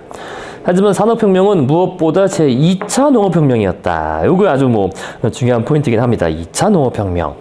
그래서 지난 200년간 산업적 생산 기법이 농업의 주류가 되었다. 트랙터 같은 기계들이 과거 근육의 힘으로 수행되었거나 아예 수행되지 않던 일들을 떠맡기 시작했다. 농경지와 가축의 생산성은 인공비료, 그죠? 인공비료 아까 말씀드린 그죠? 인공비료, 산업적 살충제, 호르몬과 약물이라는 무기고 덕분에 크게 높아졌다. 농산물은 냉장고, 선박, 항공기 덕에 몇 개월씩 저장되었다가 사실 이 저장이 능력이 워낙 중요하죠. 근데 이것도 다 전기로 되는 전기, 그죠? 신속하고 값싸게 세계의 다른 지역으로 옮겨졌다. 유럽인들은 신선한 아르헨티나 쇠고기와 일본 스시로 식사를 하기 시작했다. 심지어 동식물까지 기계화되었다. 호모사피엔스가 인간 중심 종교에 의해 신성한 지위로 격상될 무렵 농장 동물들은 더 이상 고통과 비참함을 느낄 수 있는 생명체로 간주되지 않았고 기계 취급을 받게 되었다. 오늘날 동물은 공장 비슷한 시설에서 생산되며 몸체의 형태도 산업 수요에 맞게 형성된다. 그죠? 그러니까 그냥 닭공장이라고 그러잖아요. 아예 그죠? 닭공장. 아예 공장이라는 표현을 아예 써버립니다. 오늘날에는. 그래서 거대한 생산 라인의 톱니로서 전생애를 보내며 그 수명과 삶의 질은 해당 기업의 이익과 손해에 따라 결정된다. 산업이 동물들이 제법 건강하게 잘 먹고 잘 살도록 신경 쓰는 경우에도 그들의 사회적, 심리적 욕구에는 본질적 흥미가 없다. 그러니까 생산량에 직접 영향이 있는 경우는 예외다. 그래서 뭐 생산량에 영향이 있는 경우에는 뭐 그저 목장에서 뭐 클래식 음악을 틀어주고 뭐 이런다고 하는데요. 예컨대 산란용 닭에게는 복잡한 행태적 욕구와 충동의 세계가 있다. 닭은 자기가 사는 곳을 정찰하고 사회적 위계를 결정하며 둥지를 짓고 스스로의 털을 고르겠다는 강한 충동을 느낀다. 하지만 양계산업에서는 암탉들을 비좁은 우리에 가두어 키우며 한 우리에 4마리를 밀어넣는 일도 드물지 않다. 한 마리에게 주어지는 바닥 면적은 가로 25cm, 세로 25cm 정도에 불과하다. 그러니까 A4 용지 하나도 안 되는, 그죠? 그 정도. 한평생, 여기서 사는 거야. A4 용지 위에서 사는 거야, 한평생. 닭들은 딸안 되잖아요. 그렇죠. 실제 생애가 그것 따라 다르죠. 그죠? 좀 키우기도 하고 적게 키우기도 하고, 그죠? 그래서 닭들은 모이는 충분히 받지만 영역을 주장하거나 둥지를 짓는 등의 자연스러운 활동은 할 수 없다.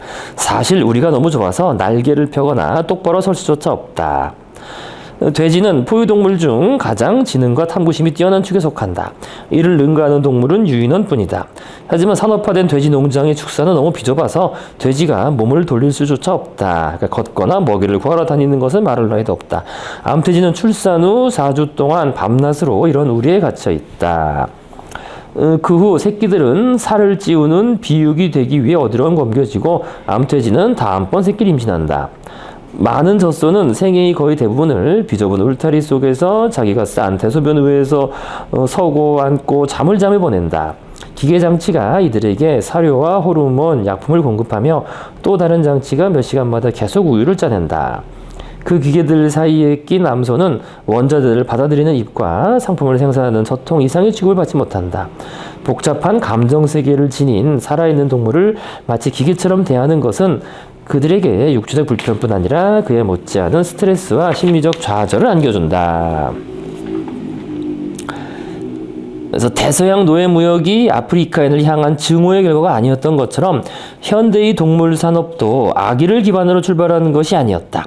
이번에도 그 연료는 무관심이다. 무관심 또는 무관심 내지는 또 정확히 표현하면 직접 눈에 보이지 않는다는 거예요. 그게 이제 중요한 포인트입니다. 직접 눈에 보이지 않는, 저 먼 곳에서 그냥 그렇게 해서 우리는 그 결과물만 먹을 거 아니에요? 결과물로 달걀과 우유와 고기만 먹을 뿐이잖아요. 그죠? 그래서 달걀과 우유와 고기를 생산하고 소비하는 대부분의 사람들은 짬을 내어 자기가 살이나 그 산물을 먹고 있는 닭과 암소, 돼지를 생각하는 일이 드물다. 그죠? 그냥 상품으로서 소고기 그 등심 이렇게 그냥 포장육을 볼 뿐이지 실제로 그것이 어느 살아있는 동물의 살이라는 거를 볼 일이 없죠. 직접 볼 일이 없죠. 그래서 실제로 생각해 본 사람들은 종종 그런 동물은 실제로 기계와 다를 것이 거의 없어 감정이나 느낌이 없고 고통을 느낄 능력도 없다고 주장한다. 하지만 얄궂게도 우리 우유기계나 달걀기계를 빚어내는 바로 그 과학 분야는 최근 포유류와 조류가 복잡한 감각과 감정적 기제를 지녔다는 점은 의심의 여지가 없는 것을 증명해냈다. 그래서 육체적 통증을 느끼는 것은 물론 정서적 고통도 느낀다는 것이다. 그래서 진화 심리학에 따르면 가축의 정서적 사회적 욕구는 그것이 생존과 번식의 핵심적이던 시절에 야생에서 진화한 것이다. 그래서 예컨대 야생 암소는 다른 암소나 황소와 긴밀한 관계를 맺는 방법을 알아야만 했다. 그러지 못하면 생존도 번식도 할 수 없었다. 필수 기술을 학습하기 위해서 진화는 송아지에게 다른 모든 사회적 포유류의 새끼와 마찬가지로 놀이를 하려는 강한 본능을 심어두었다. 놀이는 포유동물이 사회적 행위를 학습하는 방식이다. 그리고 어미와 유대감을 형성하려는 더 강력한 욕구도 심어두었다. 어미의 젖과 보살핌은 생존에 결정적으로 중요하기 때문이다. 그래서 오늘날 농부가 어린 암송아지를 어미에게서 떼어내 좁은 우리에 가두고 물과 사료를 주고 병에 걸리지 않도록 예방접종을 하고 충분히 자랐을 때 황소의 정자로 인공수정을 시킨다면 어떤 일이 벌어질까? 객관적인 관점에서 볼 때 이 송아지는 더 이상 생존이나 번식을 위해 어미나 놀이 친구와의 유대가 필요하지 않다. 하지만 송아지 입장에서는 여전히 어미와 유대를 맺고 다른 송아지와 놀겠다는 강력한 욕구를 느낀다. 만일 이런 욕구가 채워지지 않으면 송아지는 크게 고통스러워한다. 진화 심리학이 우리에게 가르쳐준 기본 교훈은 야생에서 형성된 욕구는, 그러니까 진화의 역사를 통해서, 그죠? 진화를 통해서 가지게 된 그 욕구는 설사 더 이상 생존과 번식에 필요하지 않게 되었다 할지라도 계속 주관적으로 느껴진다는 점이다. 그래서 최근에 그런 사례가 있잖아요. 그 얼룩말 탈출 사건. 그것도 그런 거죠. 얼룩말 그 무리 지어 살아야 되는데 자기 혼자가 되니까 이게 이제 이상한 거예요. 정신 질환이 오는 거죠. 그죠? 욕구 불만. 혼자니까. 그죠? 자기 엄마 아빠 다 죽고, 왜 그 어린 대형 얼룩말, 그죠? 그러니까 막 이상하니까 이리저리 치받는 행동을 하다가 탈출해가지고, 산업화된 농업의 비극은 동물의 주관적 욕구는 무시하면서도 객관적 욕구, 그죠? 어떤 먹이, 그죠? 어떤 질병, 그런 것만 잘 챙긴다는 점이다. 이 이론이 옳다는 사실은 적어도 1950년대 일에 알려져 있다. 미국 심리학자 해리 할로가 원숭이의 발달을 연구한 덕분이었다. 이것도 유명한 실험이죠. 심리학 책 보면 항상 나오는 그 그림, 그죠? 있는 그 유명한 실험 아니에요? 그죠? 유명한 실험입니다. 한로는 갓 태어난 원숭이들을 출생 몇 시간 만에 어미와 떼어놓았다. 새끼들은 우리에 가둬진 채 인형 어미의 젖을 먹었다. 한로는 두 종류 인형을 배치했는데 하나는 철사로 만들어졌고 새끼들이 빨아먹을 수 있는 우유병이 달려있었다. 또 하나는 나무로 제작해 겉에 천을 씌운 것으로 진짜 어미 원숭이를 닮았지만 새끼들에게 물질적인 자양분을 전혀 줄 수 없었다. 새끼들은 아무것도 주지 않는 천 엄마보다 영양을 공급하는 철사 엄마에게 매달릴 것이라고 예상되었다. 그런데 놀랍게도 새끼 원숭이들은 천으로 된 엄마를 훨씬 더 좋아했고 대부분의 시간을 함께 보냈다. 두 엄마가 가까이 놓여 있으면 심지어 철사 엄마에게서 우유를 빨기 위해 목을 뻗으면서도 천 엄마에게 매달려 있었다. 한로는 새끼들이 추워서 그러는 것이 아닐까 싶었다. 그는 철사 엄마의 내부에 전구를 장착해서 열을 내게 했다. 그러나 아주 어린 새끼들을 제외한 대부분의 새끼는 계속해서 천 엄마를 좋아했다. 이 유명한 그 사진 있죠, 그죠? 그 유명한 아주 오래된 정말 오래된 실험이죠. 오래된 실험입니다. 후속 연구 결과 한로가 고아로 만든 새끼들은 필요한 모든 영양을 제공받았음에도 성장한 후 정서 장애가 생겼다는 사실이 밝혀졌다. 이게 사회적 발달, 사회적 지능이 발달하지 않아서 그런 거죠. 그쪽에 촉발되지 않아서. 그래서 그런 원숭이들은 원숭이 사회에 결코 적응하지 못했고 다른 원숭이와 소통의 어려움을 겪었으며 높은 수준의 불안과 공격성이 시달렸다. 결론은 뚜렷했다. 원숭이는 물질적 필요를 넘어서는 심리적 필요와 욕구를 지니고 있음이 틀림없고 만일 이런 욕구가 충족되지 않으면 매우 큰 고통을 받는다. 그러니까 지금 이 고통이란 말이 나왔습니다. 그죠? 요거 유발 하라리의 어떤 한 가지 기준이죠. 그죠? 개체의 고통, 그죠? 개체의 행복, 개체의 고통이 아주 유발 하라리가 중요시하는 기준인데요. 이제 그 기준에 이제 어긋난다는 거죠. 아주 큰 고통을 받았다. 근데 지금 이게 이 한로 연구 이게 이 원숭이 연구의 정도가 아니라 오늘날 이제 편의점 간편식이나 배달 음식 먹고 자라던 우리 후속 세대를 보면 이게 많이 이게 좀 오버랩이 돼요, 좀. 그죠? 이게 전화하고 하면은 물질적인 욕구는 탁탁탁 만족이 되는데 이런 실제로 어떤 사회적인 상호작용이라든지 이런 게 상당히 부족하죠. 그죠? 부족한 면이 있어서 특히 우리 그죠? 후속 세대나 인간 수준에서도 지금 이렇게 가고 있는 거 아니냐? 이렇게 그죠? 재료를 가지고 부모가 요리를 해서 먹이는 거랑 그럼요. 편의점도 그냥 사 먹으면 다 해결되니까 돈 주면 그냥 지들이 알아서 해결하고 하는데 이게 좀 전에 말한 것처럼 높은 수준의 불안과 공격성과 소통 이런 게 문제가 있어요. 그러니까 괜히 인터넷에 댓글이나 쓰고 이러는 거죠. 자, 한로의 새끼 원숭이들이 젖도 안 주는 천 엄마의 품에서 지내는 것을 더 좋아한 것은 이들이 젖만이 아니라 감정적인 유대도 찾고 있기 때문이었다. 그 몇십 년 동안 수없이 많은 후속 연구가 이루어져 이 결론은 원숭이뿐 아니라 여타 포유류와 조류에까지 적용된 사실이 일어났다. 우리 인간도 마찬가지겠죠. 그래서 오늘날 수백만 마리의 가축이 한로의 원숭이와 동일한 환경에 처해 있다. 농부들은 일상적으로 송아지를 비롯해 온갖 새끼들을 어미에게서 떼어내 고립 상태에서 사육한다. 오늘날 농장에서 기계화된 조립 라인의 일부로 키워지는 가축의 숫자는 모두 수십억 마리에 이르며 해마다 이 중 약 50억 마리가 도축된다. 이 같은 산업적 사육 방법은 농업 생산량과 인류의 식재료 양을 급증시켰다. 기계화된 농작물 재배법과 산업적 가축 사육법은 현대의 사회경제 질서의 기반이다. 그리고 이제 바탕도 아주 잘 언급하고 있어요. 그죠? 이게 이제 우리 눈에 잘 안 보이는 건데, 사실 이거 없으면 성립하지 않는 겁니다. 그죠? 이거 없으면은 이 산업화 사회가 성립하지 않아요. 그러니까 이 제2의 농업혁명이 없으면은 성립하지 않는 거죠. 그래서 농업이 산업화되기 전에 들판과 농장에서 생산된 식량의 대부분은 농부와 가축을 먹이느라 낭비되었고 생산량 중 아주 낮은 비율만이 장인과 교사, 사제와 관료에게 돌아갈 수 있었다.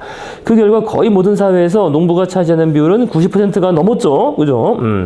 그래서 농업이 산업화되자 적은 수의 농부로도 많은 사무원과 공장 노동자를 먹여 살리기에 충분하게 되었다. 이게 이제 우리 산업사회의 기반이라는 겁니다. 바탕. 자, 그래서요, 490페이지. 오늘날 미국에서 농업으로 먹고 사는 인구는 2%에 불과하다. 하지만 2%가 미국 인구 전체를 먹이고 남은 것은 수출할 만큼 생산하고 있다. 그래서 농업의 산업화가 없었더라면 도시 산업혁명은 결코 일어날 수 없었을 것이다.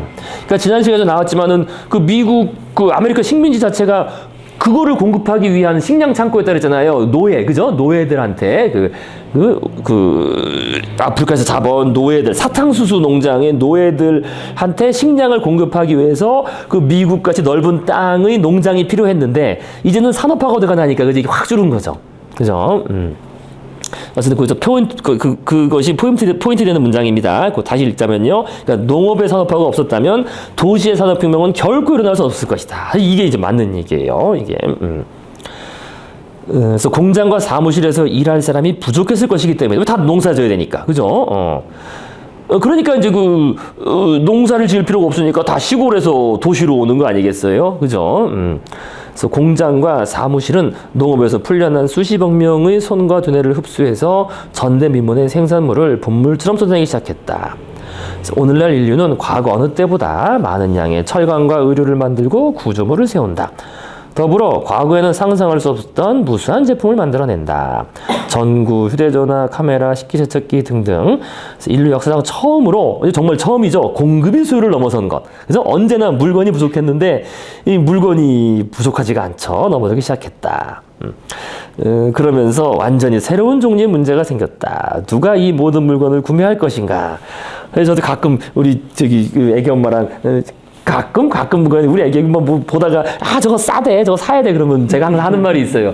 야 물건이 없어서 못 사냐 돈이 없어서 못 사지. 근데 우리 애기 뭐 있으면 막 다 두세 개씩 사. 아이고 왜 두세 개씩 하나만 사라고. 그럼 아니 싸니까 사지. 뭐 두세 개씩 사가지고 얼마 전에도 뭐 그랬는데 물건이 없어 못 사냐 돈이 없어 못 사지. 생각보다 없는 것도 아닌데 또 산다요.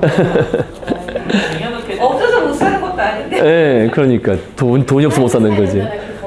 강 박사님 있어요. 쟁여놓고 있는데 또 사고 하는 것도 아마 우리 유전자에 들어가 있어요. 그렇죠. 좀 그런 게 있긴 있겠죠. 있을 때 과식 본능, 있을 때 최대한 많이 먹어두는 우리 그때 말씀드렸죠. 우리 신체는 적당량보다 30% 정도 더 먹도록 그렇게 진화했어요. 그러니까 배부르게 먹으면 그 30% 오버한 거예요. 대략 30% 오버한 거예요. 뭔가 물건이 30% 정도 남아있을 때 새 거를 사요. 왜냐면 떨어지면 안 돼. 그죠? 그 정도죠. 그죠? 써가지고 여기 남아있어요. 30% 남아있을 때 사고 30%안 쓰고 새 거 써. 그래? 그리고 나서 다시 통장 거의 다 내다가 거의 그러다가 남았네 이러고 얘를 쓰다가 그러니까 참 어쨌든 인류 역사상 최초로 공급이 수요를 넘어선 최초의 사건입니다. 박스 나오면 좀 많이 어떨 때는 이렇게 너무 분들이 비싸니까요. 가격도 가격이지만 거기 들어가 있는 물품들하고 양들을 보면 재고를 어떻게 처리할 것이냐가 중요한 거 그죠? 기업이 재고를 안 남기는 게 제일 또 중요한, 그 재고 처리가, 재고 관리가 제일 중요한 거 아니에요? 기업이든보다. 자, 그래서 어쨌든 핵심적인 문장이 나왔습니다. 산업혁명은 무엇보다도 제2차 농업혁명이었다. 그리고 이게 역사적으로는 그 인클로즈 운동이라고 그 시골 지주들이, 그러니까 영국에서 인클로즈 운동 들어보셨죠? 인클로즈 운동. 그래서 지주들이 자기에 있는 이 땅, 그 농민들을 내보냈잖아요. 울타리 치고, 니들 이거 다 내가 농사 지을 거야. 그때부터 사실은 산업적인 농경이 시작된 거예요. 그때부터. 네. 농사 지을 토지를 그냥 양 키우는 데로 놔두려고. 네, 양을 키우고, 그러니까 그죠? 그 돈을 벌기 위해서. 그러니까 어쨌든 등등해서 그때부터 시작된 건데 농경이 산업화되면서 근데 이제 여기서 말씀드린 상관은 어쨌든 이게 농업혁명인데 어쨌든 그 연료는 무관심이다. 무관심. 아까 말씀드린 것처럼 우리가 직접 볼 수 없기 때문에 그죠? 뭐 소세지라든지 그냥 이렇게 포장육으로 나오면 그냥 그것만 우리가 그냥 고기 요리해서 먹지 그것이 어떤 살아있는 동물, 감정을 가진 동물의 살이었다는 생각을 못 하잖아요. 자, 그래서 이 저커버드, 그죠? 저커버드, 그죠? 그 페이스북의 설립자 저커버드는 이거 아세요? 요게 자기가 직접 이렇게 올렸어요. 그러니까 자기는 내가 직접 잡은, 그러니까 직접 도축한 고기 이외에는 고기를 먹지 않는다.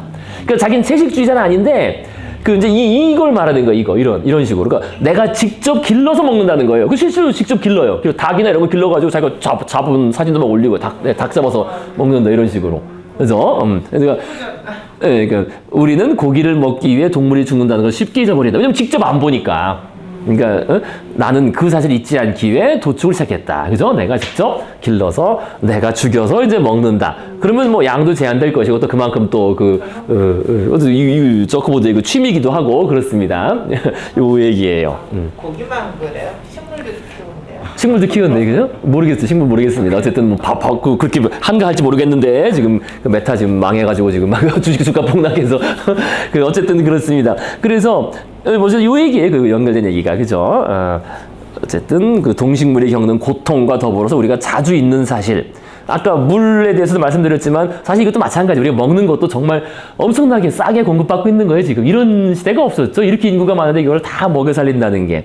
근데 그것이 다 그 기계화된 농작물 재배법과 산업적 가축사회법이 현대 사회의 경제 질서의 기반이 된다라는 겁니다. 그래서 농업의 산업화가 없으면은 도시 산업혁명은 결코 일어날 수 없었을 것이다라는 그런 요약된 결론을 잘 말해주고 있죠. 자, 그 다음에 어쨌든 완전히 새로운 종류의 문제. 이제 그 물건이 넘쳐나는데 그럼 이제 그 다음엔 뭐냐? 그 다음에 이제 소비를 해야죠. 소비, 그죠? 소비. 그래서 인류 역사상 단 한 번도 존재한 적이 없던 그런 문제예요. 그죠? 이걸 누가 다 물건을 사서 쓸 것이냐? 그래서 누군가 제품을 사주어야 한다. 이게 슈드의 의미입니다. 그죠? 슈드. 그죠? 슈드, 사주어야 한다. 그래서 소비지상주의라는 새로운 윤리가 성립한 거죠. 윤리라는 게 올바른 행동에 대한 새로운 규범이니까 써야 되는 거예요. 그죠? 써야 된다. 소비해야 된다. 이런 윤리가 이제 바로 쇼핑 시대라는 이런 제목으로 쭉 나오고 있습니다. 자, 그래서 뭐 얼마 안 되니까 마저 쭉 읽고 마무리 하시겠습니다. 쇼핑의 시대. 현대 자본주의 경제는 생존을 위해 끊임없이 생산량을 늘려야만 한다. 상어가 계속 헤엄치지 않으면 질식하는 것과 마찬가지다. 하지만 만드는 것만으로는 충분히 못하다. 누군가 제품을 사주어야 한다. 그죠? 그렇지 않으면 제조업자와 투자자는 함께 파산할 것이다. 이런 파국을 막으면서 업계에서 생산하는 신제품이 무엇이든 사람들이 항상 구매하기 위해서 새로운 종류의 윤리가 등장했는데 그것이 바로 소비지상주의다. 그죠? 역사를 통틀어 대부분의 사람들은 결핍 속에서 살았다. 그러므로 검약이 표어였다. 그래서 청교도와 스파르타인의 금욕윤리는 가장 유명한 두 사례였다. 훌륭한 사람은 사치품을 멀리했고 음식을 버리지 않았으며 바지가 찢어지면 새로 사는 것은 꿰매 입었다. 오로지 왕과 귀족들만이 그런 가치관을 공개적으로 포기하고 자신들의 부를 눈에 띄게 뽐낼 수 있었다. 소비지상주의는 점점 더 많은 재화와 영역을 소비하는 것을 긍정적으로 본다. 그래서 사람들로 하여금 제 자신에게 잔치를 베풀어 실컷 먹게 하고 자신을 망치고 나아가 스스로 죽게끔 한다. 검약은 치료가 필요한 질병이라고 말한다. 소비지상주의 윤리가 실제로 작동 중이라는 사실을 알려면 멀리 갈 필요도 없이 시리얼 상자의 뒷면을 읽어보면 된다. 내가 좋아하는 아침용 시리얼은 이스라엘 회사 텔마의 것인데 그 상자엔 이런 말이 적혀 있다. 당신은 가끔 맛있는 것을 잔뜩 먹어야 합니다. 가끔은 에너지만 약간 보충하면 됩니다. 과체 중에 주의해야 할 때도 있지요. 하지만 뭔가 먹어야만 할 때도 있습니다. 바로 지금처럼. 그죠? 텔마는 바로 당신을 위해 다양하고도 맛있는 시리얼 제공합니다. 후회 없이 마음껏 드세요. 이 상자에는 헬스트리트라는 또 다른 시리얼 브랜드를 자랑스럽게 광고로 적혀 있다. 헬스트리트는 다량의 곡물, 과일, 견과를 제공합니다. 맛과 즐거움, 건강이 결합된 경험을 선사하죠. 낮에 즐기는 파티, 건강한 생활 방식에 맞는 스낵, 더욱 놀라운 맛을 지닌 진짜 선물. 자, 그래서 이런 글들은 역사상 대부분의 기간 동안 사람들을 유혹하기보다 배척받기 더 쉬웠다. 그래서 배척받기가 사람들은 여기에 이기적이고 퇴폐적이고 도덕적으로 부패했다는 낙인을 찍었을 것이다. 그래서 소비지상주의는 대중심리학, 그죠? 저스트 두, 이게 나이키 광고죠, 그죠?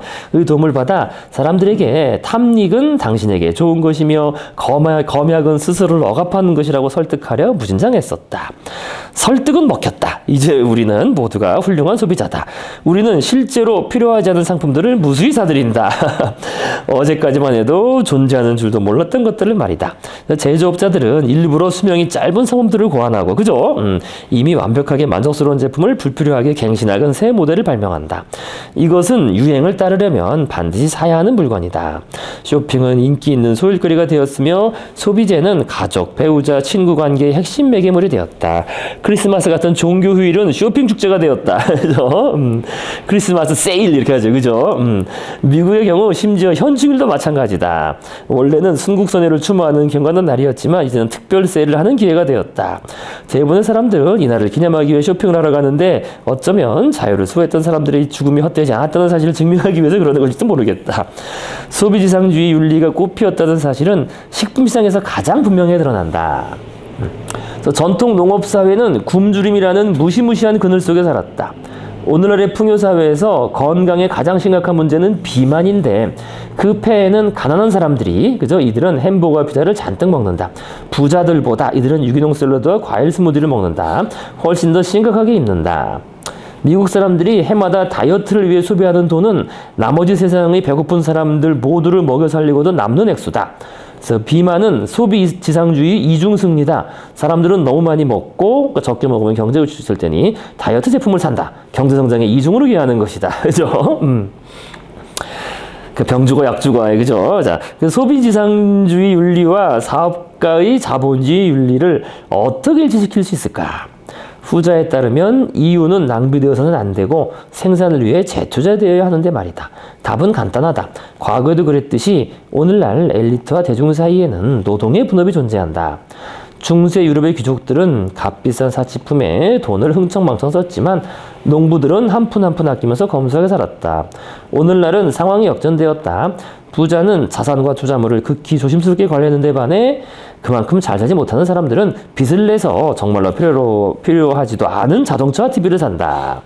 자본주의 윤리와 소비지상주의 윤리는 동전의 양면이다. 그래서 이 동전에는 두 계율이 새겨져 있다. 그러니까 부자의 지상 계율은 투자하라. 그죠? 이고 나머지 사람들 모두의 계율은 구매하라. 그죠? 소비하라이다. 자본주의 소비지상 윤리는 다른 면에서도 혁명적이다. 이전 시기의 윤리 체계들은 대부분 사람들에게 매우 힘든 거리를 제시했다. 사람들은 천국에 갈 수 있다고 약속받았지만 그러려면 동정심과 관용을 키우고 탐욕과 분노를 극복하며 이기심을 억제해야만 한다는 조건이 붙었다. 그것은 대부분의 사람들에게 매우 어려운 조건이었다. 윤리의 역사는 아무도 그에 맞춰 살 수 없는 훌륭한 이상들로 점토된 이야기다. 대부분의 기독교에는 예수를 모방하지 않았고 대부분의 불교도는 부처를 따라내 실패했으며 대부분의 유생들은 공자를 우라통 터지게 했을 것이다.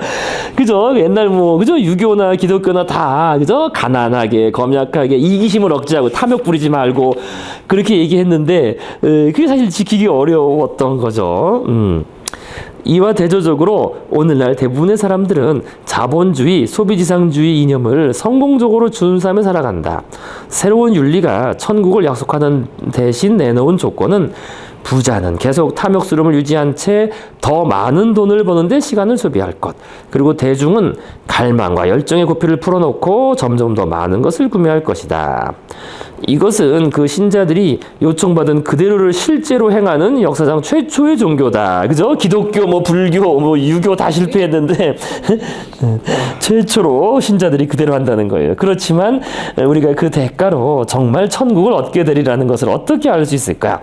그야 TV에서 그죠? TV의 그 화려한 장면에서 이미 보지 않았는가? 그죠? 저런 걸 소비하면 내가 저렇게 낭만적인 아주 천국을 느낄 것이다. 라는 이제 그런 얘기겠습니다. 자, 그래서요, 아까 말씀드린 것처럼, 가난한 사람인 것 같아요. 그죠? 투자하지 않고 소비하는 되게 잘하는 소리잖아요. 소비지상주의 윤리. 자, 그래서 그러니까 요 그죠? 그러니까 이게 대량 생산, 대량 소비란 말로 바꿔 쓸 수 있는 거예요, 그죠? 대량 생산을 하면 또 그거 대량으로 써야 되는 거 아니냐.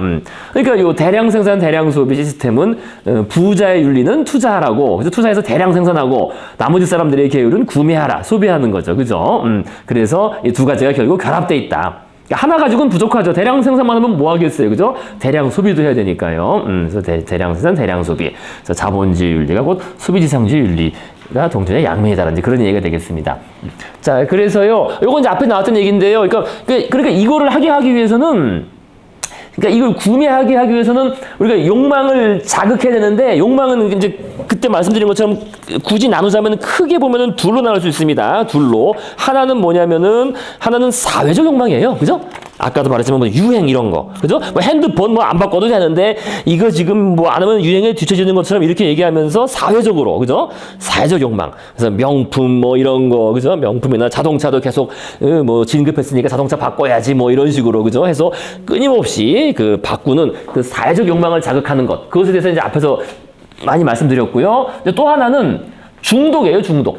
딱 두 가지예요. 그러니까 사회적 욕망을 계속 자극하는 것. 또 하나는 중독인데, 그러니까 우리가 이제 물질적인 측면에서 계속 원하는 건 결국 중독이거든요. 다이어트도 결국 그 식중독이죠. 먹는 거 중독된 거지. 먹는 거 음식에 중독된 거죠. 그래서 요거 예전에 한번 나왔었습니다. 그죠? 그 현대 문명은 소금 같다고 해서 제가 이거 초반에 이거 나왔던 그 내용입니다. 기억나세요? 기억나세요? 안 나실래나? 그죠? 우리는 소금을 맛있다고 느끼는데, 왜냐하면 왜 맛있다고 느끼느냐? 그때 말씀드렸어요. 우리가 맛있다고 느끼는 건 그게 부족한 환경에서 지났기 때문에 맛있다고 느끼는 거예요. 땡기도록. 그죠? 하지만, 얼마만큼이면 충분한지에 대한 한계선은 지나지 못하였다. 왜냐하면 과거에는 소금이 희귀했고, 과도하게 섭취할 수 없었기 때문에, 과도한 섭취에서는 부작용 같은 것이 있을 리가 만무했다. 그러나 오늘날에는 이제 소금이 뭐 너무나 넘쳐나서 그죠? 감자칩 한 봉지에 과거 우리 조상들이 일주일 섭취 분량이 들어가 있다는 겁니다. 하지만 우리는 소금이 여전히 맛있고 그래서 우리가 섭취하는 소금의 양은 점점 증가하고 있다. 그래서 그 단짠 그죠? 맨날 나오는 그 달고 짠 설탕과 소금 집어넣은 그 중독적 악순환 점점 늘어가는 그래서요 점점 늘어간다. 그래서 우리가 먹는 것, 보는 것, 느끼는 것 이 어떤 그 감각적인, 쾌락적인 물질적인 요소들은 결국에는 다 그거예요. 이 소금하고 같은 성격. 옛날에는 부족했으니까 우리가 그것을 땡겨 할 텐데, 뭔가 거기에 이제 그것이 넘쳐나면서 거기에 중독돼서, 그죠? 뭐 이거부터 넘어선 것도 있지만은요. 그래서 우리 이 산업화의 한 가지가 바로 이런 그 쾌락적인 것들을 추출, 정제, 농축한 것. 그게 바로 그 사탕수수의 역사고, 소금의 역사로 시작돼서 사탕수수까지 간 거죠.